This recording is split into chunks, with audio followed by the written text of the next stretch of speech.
कल्पना कीजिए कि एक बहुत ही हाई स्टेक्स मैच चल रहा है।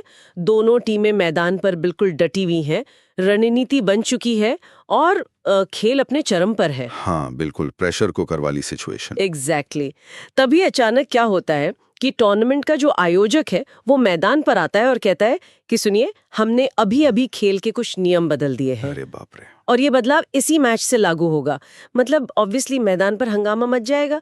कोई भी लॉजिकल इंसान यही कहेगा कि खेल शुरू होने के बाद नियमों को अपनी सुविधा के हिसाब से बदलना, मतलब ये तो पूरी तरह से गलत है ना। बिल्कुल अनुचित है। लेकिन इस पूरे सिनारियो में एक बहुत ही गंभीर और जटिल पेंच डाल देते हैं। मैं सोच रही थी कि क्या हो अगर वो आयोजक, वो नियम बनाने वाली संस्था कोई और नहीं बल्कि खुद सरकार हो। हाँ यही तो सबसे बड़ा कैच है। क्या सत्ता के नाम पर सरकार को ये प्रिविलेज मिल जाता है कि वे जब चाहे बीच खेल में अपने ही बनाए नियमों को पलट दें? ये जो सवाल है ना, ये सिर्फ किसी क्रिकेट मैच या मैदान के अंपायर तक सीमित नहीं है। मतलब एडमिनिस्ट्रेटिव लॉ, या जिसे हम प्रशासनिक कानून कहते हैं, उसकी पूरी बुनियाद इसी एक सवाल पर टिकी है। बिल्कुल। और आज के हमारे इस गहन अध्ययन का जो मेन फोकस है वो बिल्कुल यही ऐतिहासिक टकराव है। आज हम बात कर रहे हैं आर.डी. शेट्टी बनाम international airport authority of India मामले की, जो 1979 में सुप्रीम कोर्ट के सामने आया था। बहुत ही लैंडमार्क केस है ये। हाँ, हमारे पास जो R.PDF है और बाकी जो कानूनी दस्तावेज मौजूद है, उनका एनालिसिस करने के लिए आज हम गणेश न्यायपथ के फ्रेमवर्क का उपयोग करेंगे। जो कि बहुत ही शानदार तरीका है चीजों को समझने का। हाँ बिल्कुल। तो गणेश न्यायपथ का जो मूल उद्देश्य है वो यही है कि जटिल कानूनी सिद्धांतों को बिना किसी भारी भरकम लीगल जार्गन के एक स्टेप बाय स्टेप अप्रोच से समझाया जाए। तो आज का हमारा मिशन भी यही है कि हम इसी बेहतरीन स्टेप बाय स्टेप तरीके से इस फैसले का सबसे बेस्ट एक्सप्लेनेशन दें। मैं इसके लिए बहुत एक्साइटेड हूँ, क्योंकि जब हम 1970 के दशक के भारत की बात करते हैं ना, तो वो नेशनलाइजेशन का दौर था। हाँ, बैंकों का और बाकी चीजों का राष्ट्रीयकरण हो रहा था। बिल्कुल। सरकार सिर्फ देश का प्रशासन नहीं चला रही थी, बल्कि सरकार होटल चला रही थी, घड़ियां बना रही थी, एयरलाइंस ऑपरेट कर रही थी, HMT घड़ियां और एयर इंडिया जैसे। एग्जैक्टली। तो ऐसे में ये तय करना बहुत जरूरी हो गया था कि जब सरकार एक व्यापारी की तरह काम करती है तो क्या वो मनमानी कर सकती है। तो चलिए गणेश न्यायपथ के कदम 1 यानी इसके बैकग्राउंड से शुरू करते हैं। कहानी बहुत ही साधारण सी लगती है शुरुआत में। International airport authority of India, जिसे हम आगे IAAI कहेंगे, उसने बॉम्बे एयरपोर्ट पर एक सेकंड क्लास रेस्टोरेंट और 2 स्नैक बार चलाने के लिए एक टेंडर निकाला। एक रूटीन कमर्शियल प्रोसेस था ये। हाँ, लेकिन हर टेंडर की तरह इसके पैराग्राफ 1 में एक बहुत ही स्ट्रिक्ट एलिजिबिलिटी क्राइटेरिया रखा गया था। और वो शर्त क्या थी? शर्त ये थी कि जो भी अप्लाई करेगा उसके पास कम से कम 5 साल का रजिस्टर्ड सेकंड क्लास होटलियर होने का एक्सपीरियंस होना ही चाहिए। मतलब ये कोई सुझाव नहीं था, ये एक अनिवार्य शर्त थी जो उन्होंने खुद अपने टेंडर डॉक्यूमेंट में छापी थी। बिल्कुल एक मैंडेटरी रूल था। अब ट्विस्ट देखिए, जब बोलियां आती हैं तो कुल 6 लोगों ने आवेदन किया और टेंडर किसे मिला? उस इंसान को जिसे कानूनी दस्तावेजों में 4th रेस्पोंडेंट या चौथा प्रतिवादी कहा गया है, क्योंकि उसने सबसे ऊंची बोली लगाई थी। हाँ, पैसों के हिसाब से ISAI ने सबसे ज्यादा पैसे देने वाले को चुना। लेकिन दिलचस्प बात ये थी कि उस 4th रेस्पोंडेंट के पास केटरिंग का अनुभव तो था, पर जो टेंडर की सबसे मेन शर्त थी कि रजिस्टर्ड सेकंड क्लास होटलियर का 5 साल का एक्सपीरियंस होना चाहिए, वो उसके पास था ही नहीं। यानी अथॉरिटी ने खुद अपना ही बनाया हुआ नियम तोड़ दिया। बिल्कुल। लेकिन इस कहानी में जो बात मुझे सबसे ज्यादा शॉकिंग लगती है वो है अपीलकर्ता की एंट्री, आर.डी. शेट्टी, जिनके नाम पर ये पूरा ऐतिहासिक मुकदमा दर्ज है। उन्होंने तो ये टेंडर भरा ही नहीं था। हाँ, यही तो सबसे बड़ा ट्विस्ट है इस केस का। मतलब ये तो बहुत अजीब है। आमतौर पर अदालत वही जाता है जिसे सीधा कोई नुकसान हुआ हो। कोई इंसान जो इस टेंडर वाले खेल का हिस्सा ही नहीं था, वो सुप्रीम कोर्ट कैसे पहुंच गया? यहाँ पर हम लोकस स्टैंडी के सिद्धांत में एक बहुत बड़ा शिफ्ट देख रहे हैं। पारंपरिक अंग्रेजी कानून में ये नियम बहुत सख्त था कि केवल पीड़ित पक्ष ही मुकदमा कर सकता था। तो फिर शेट्टी जी ने क्या तर्क दिया? उनका तर्क बहुत ही सॉलिड था। उनका कहना था कि मैंने टेंडर इसलिए नहीं भरा क्योंकि मेरे पास वो सेकंड क्लास होटेलियर वाला 5 साल का एक्सपीरियंस नहीं था। मतलब वो ईमानदार थे नियमों को लेकर। हाँ, उन्होंने कहा कि मुझे लगा नियम सख्त हैं, लेकिन अगर मुझे थोड़ी सी भी भनक होती कि IAAI इस अनिवार्य शर्त को इग्नोर करने वाली है, तो भाई मैं भी अपनी बोली लगाता। सही बात है। सही बात है। शेट्टी का तर्क ये था कि इस मनमानी की वजह से उन्हें समान अवसर से वंचित कर दिया गया, जो कि सीधे तौर पर संविधान के अनुच्छेद 14 यानी समानता के अधिकार का उल्लंघन है। वाह, ये तर्क बहुत ही शार्प है। वो ये नहीं कह रहे कि टेंडर मुझे दे दो, वो बस ये कह रहे हैं कि आपने जो नियम बनाए वो सबके लिए बराबर क्यों नहीं रखे। एग्जैक्टली। लेकिन इससे पहले कि सुप्रीम कोर्ट टेंडर पर फैसला सुनाता, उनके सामने एक बहुत बड़ी संवैधानिक दीवार खड़ी थी। और गणेश न्यायपथ के दूसरे स्टेप के अनुसार हमें इन्हीं कोर इश्यूज को समझना है। बिल्कुल। अदालत के सामने 3 मेन सवाल थे। पहला, ये कि क्या IAAI अनुच्छेद 12 के तहत राज्य या स्टेट की परिभाषा में आती है? क्योंकि मौलिक अधिकार तो सिर्फ राज्य के खिलाफ ही लागू होते हैं ना, प्राइवेट कंपनियों के खिलाफ नहीं। सरकारी एजेंसी टेंडर देते समय अपनी ही तय शर्तों को अपनी मर्जी से नजरअंदाज कर सकती है। और तीसरा, वही लोकस स्टैंडी वाला सवाल कि क्या RD शेट्टी को ये केस फाइल करने का अधिकार है भी या नहीं। तो ये जो पहला सवाल है ना कि क्या अथॉरिटी स्टेट है या नहीं, ये आज शायद हमें इतना बड़ा ना लगे, पर 1979 के टाइम पर ये बहुत बड़ी बात थी। बहुत बड़ी बात थी। क्योंकि अगर IAAI राज्य नहीं है तो फिर वो एक आम प्राइवेट व्यापारी की तरह काम कर सकती है। किसी को भी ठेका दे दे, कोई क्या कर लेगा? कोई इसे समानता के अधिकार पे चैलेंज नहीं कर पाता फिर। तो जस्टिस PN भगवती, जिन्होंने इस मामले का मेन फैसला लिखा था, उनके सामने ये चैलेंज था कि इस राज्य की परिभाषा को नए सिरे से गढ़ा जाए। और जस्टिस भगवती ने जो अप्रोच लिया वो एडमिनिस्ट्रेटिव लॉ में एक मास्टर स्ट्रोक था। उन्होंने साफ किया कि जो आज का कल्याणकारी राज्य है या वेलफेयर स्टेट है, उसका काम सिर्फ पुलिसिंग या कानून व्यवस्था तक लिमिटेड नहीं है। हाँ, अब तो सरकार व्यापार भी करती है। बिल्कुल। राज्य अब एक बहुत बड़ा इकोनॉमिक प्लेयर बन चुका है। वो कॉरपोरेशंस बनाता है, रिसोर्सेज बांटता है। तो ऐसे में अगर सरकार अपना कोई काम एक स्टैट्यूटरी कॉरपोरेशन बना के करने लगे, तो वो कॉरपोरेशन ये कहकर अपनी जवाबदेही से बच नहीं सकता कि अरे मैं तो सरकार नहीं हूं। मतलब आप सरकार का मुखौटा पहनकर प्राइवेट होने का नाटक नहीं कर सकते। अदालत ने साफ कहा कि राज्य को इस तरह के नकाब पहनने की इजाजत नहीं दी जा सकती। तो ये तय करने के लिए कि उस नकाब के पीछे वास्तव में सरकार है या नहीं, सुप्रीम कोर्ट ने कुछ टेस्ट निर्धारित किए। और यहीं पर मैं चाहूंगी कि हम स्टेप 3 में थोड़ा डीप डाइव करें। हाँ, अदालत ने 5 प्रमुख परीक्षण, ये 5 टेस्ट्स की बात की। चलिए इस तार्किक श्रृंखला की पहली कड़ी को देखते हैं।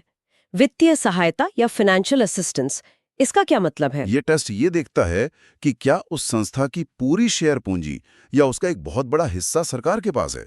क्या वो पूरी तरह से सरकारी खजाने से चल रही है? लेकिन यहाँ मेरे दिमाग में एक डाउट आ रहा है।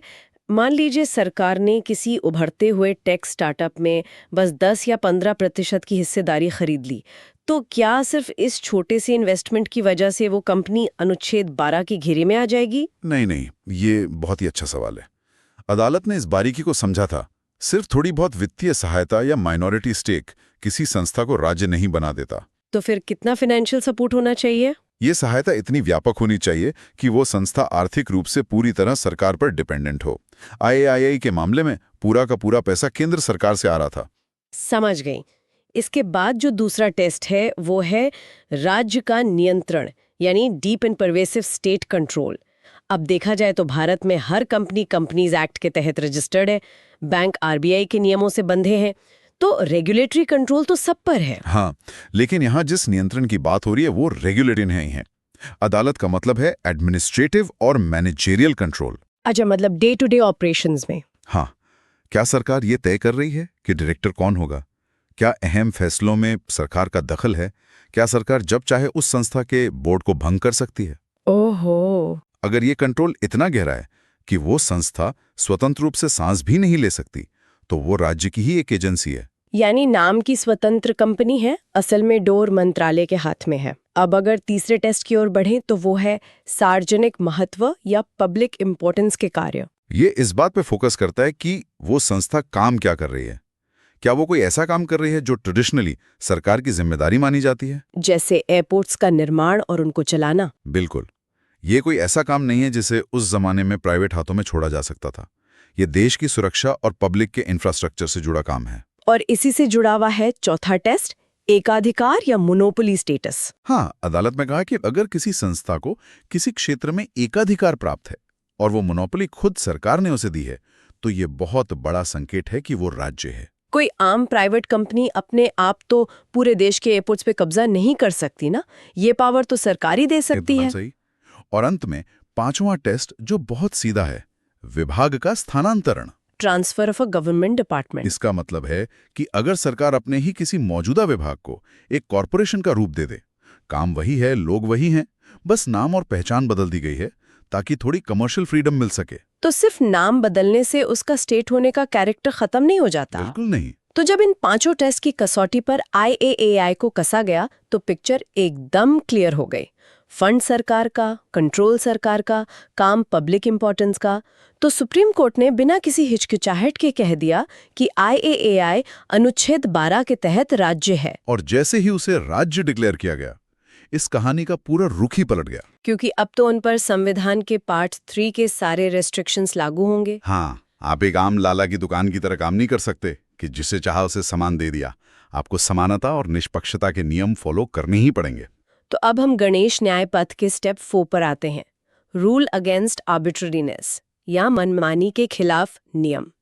शेट्टी जी का तर्क यही था कि सरकार जब नियम बनाती है तो खुद भी उससे बंधी होती है। और जस्टिस भगवती ने इस बात का पूरा सपोर्ट किया।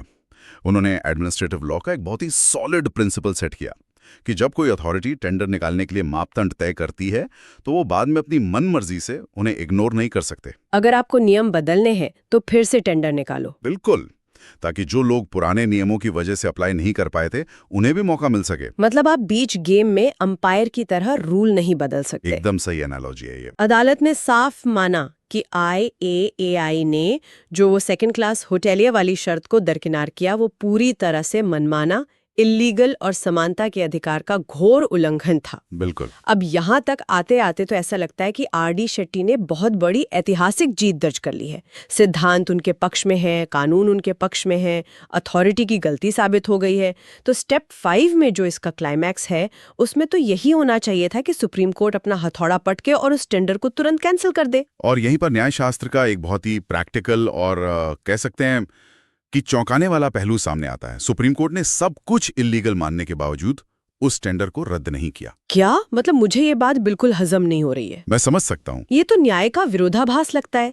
आप देश की सर्वोच्च अदालत है, आप खुद कह रहे हैं कि संविधान का उल्लंघन हुआ है, प्रक्रिया अवैध है, लेकिन फिर आप कहते हैं कि हम उस अवैध प्रक्रिया के नतीजे को नहीं बदलेंगे। सुनने में अजीब लगता है। ये तो वही बात हुई कि आपने मान लिया कि बैट्समैन आउट था, लेकिन फिर भी आप उसे बैटिंग करने दे रहे हैं। ऐसा क्यों? आपका ये रिएक्शन बिल्कुल जायज है और उस वक्त कई लीगल एक्सपर्ट्स ने भी यही सवाल उठाया था। लेकिन हमें अदालत के पॉइंट ऑफ व्यू से उस बैलेंस को समझना होगा जो वे बनाने की कोशिश कर रहे थे। कैसा बैलेंस? सख्त कानून और व्यावहारिक न्याय के बीच का बैलेंस। इसके पीछे 2 मेन रीजन थे। पहला रीजन वापस उसी लोकस स्टैंडी पर जाता है। शेट्टी ने टेंडर नहीं भरा था, राइट? हाँ। तो अदालत ने उनके तर्क को सुनकर कानून तो क्लियर कर दिया ताकि फ्यूचर के लिए एक नजीर बन जाए। लेकिन जब बात एक्चुअल रिलीफ देने की आई तो अदालत ने देखा कि शेट्टी को कोई सीधा फाइनेंशियल लॉस तो हुआ नहीं था। अच्छा, मतलब जनहित में एक कानूनी सिद्धांत तो सुलझा लिया, लेकिन क्योंकि उनके खुद के पैसे दांव पर नहीं थे इसलिए अदालत उन्हें व्यक्तिगत राहत देने के लिए बाउंड नहीं थी। बिल्कुल। और जो दूसरा कारण था वो इक्विटी और टाइम पास होने से जुड़ा था। हमारे यहाँ मामले सालों चलते हैं। हाँ, हाई कोर्ट से सुप्रीम कोर्ट तक काफी टाइम लग गया होगा। बहुत टाइम बीत चुका था। जिस 4th रेस्पोंडेंट को टेंडर मिला था वो कोई क्रिमिनल तो था नहीं। उसने टेंडर भरा, उसे मिल गया। उसने उस रेस्टोरेंट को सेटअप करने में अपना पैसा, समय और रिसोर्सेज लगा दिए थे। तो अदालत ये देख रही थी कि अगर आज टेंडर कैंसिल किया तो उस थर्ड पार्टी का बहुत भारी नुकसान होगा जिसकी इस मनमानी में शायद कोई डायरेक्ट गलती थी ही नहीं। एग्जैक्टली। जमीनी हकीकत बदल चुकी थी। न्यायशास्त्र में सिर्फ ये नहीं देखा जाता कि क्या सही है और क्या गलत, ये भी देखा जाता है कि आज स्थिति को वापस पलटने से कहीं कोई ज्यादा बड़ा अन्याय तो नहीं हो जाएगा। ये वाकई एक बहुत ही दिलचस्प बैलेंस है। अदालत ने बहुत ही मैच्योर अप्रोच लिया। फ्यूचर के लिए लकीर खींच दी कि आगे से कोई सरकारी एजेंसी ऐसी मनमानी नहीं कर सकती।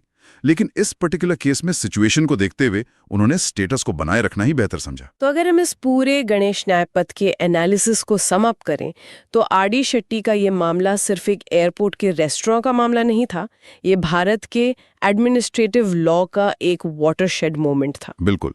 इसका सबसे बड़ा इम्पैक्ट ये हुआ कि इसके बाद ओएनजीसी, एलआईसी, एफसीआई जैसी जितनी भी बड़ी बड़ी सरकारी कंपनियां थीं, उन सबको स्पष्ट रूप से राज्य की परिभाषा के अंदर ला दिया गया। मतलब उन्हें ये समझना पड़ा कि वे जनता के पैसे से चल रही हैं, वे किसी प्राइवेट जमींदार की तरह बिहेव नहीं कर सकती। उन्हें हर ठेके, हर नौकरी, हर टेंडर में ट्रांसपेरेंसी और इक्वालिटी फॉलो करनी ही होगी। और एक आम नागरिक के लिए इसका सबसे बड़ा फायदा ये है कि जब भी सरकार कोई बड़ा प्रोजेक्ट अलॉट करती है तो हमें पता होता है कि उसके पीछे एक सख्त लीगल प्रोसेस है।